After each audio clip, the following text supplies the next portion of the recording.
د نبی اکرم صلی الله علیه و آله وسلم په څلورو رکعاتو کې شپږ سپارې لوستل. حضرت عوف رضی الله تعالی عنہ فرمایي چې زه یو ځل د نبی اکرم صلی الله علیه و آله وسلم سره په سفر کې وم.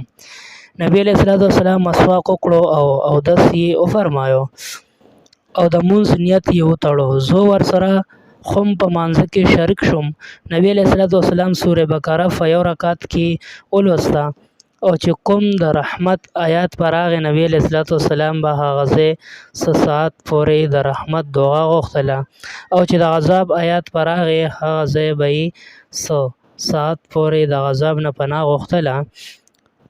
د صورت په ختمېدو یې رکوع وکړه او دومره اوږده رکوع یې وکړه څومره ساعت کې چې سوره بقره ویلی شي. او رکوع یې سبحان ذی الجبروت والملکوت والعظمت ویله. بیا یې هغه اوږده سجده وکړه. بیا یې په دویم رکعت کې دغه شان سوره آل عمران وی او دغه شان په یو رکعت کې به یو سورت لوستو. دغه شان څلور رکعاتو کې په باندې شپږ سپارې کېږي. دا به څومره اوږد مونځ شوی وي چې په هغې کې هر یو آیات د رحمت او آیات د عذاب باندې ډېر ساعت پورې دعا غوښتله او بیا هغومره اوږده رکوع او سجده وه.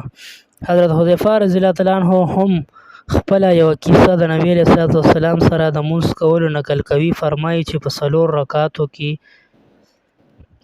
څلور سورتونه د سوره بقرې نه چې واخلې تر سوره مائده د ختمېدو پورې ولوستل. فایده کې لیکي د دې څلورو سورتونو په باندې شپږ سپارې کېږي کومې چې نبی علیه الصلوۃ والسلام په څلور رکعاتو کې ولوستلې او د نبی اکرم صلی الله علیه وسلم عادت مبارک په تجوید او ترتیل په کلاره سره د لوستو وو. لکه څنګه چې په ډیرو حدیثونو کې دي. دې سره په هر یو آیات د رحمت او هر یو آیات د عذاب باندې ودرېدل او دعا غوښتل او بیا هم دومره رکوع او سجده. دې نه اندازه کېږي چې دغسې څلور رکعاتو کې به څومره قدر وخت تېر شوی وي.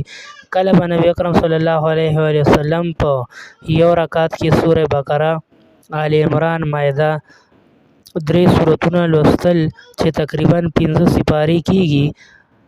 دا هله کېدی شي کله چې په مانځه کې آرام او د سترګو یخوالی نصیب شي.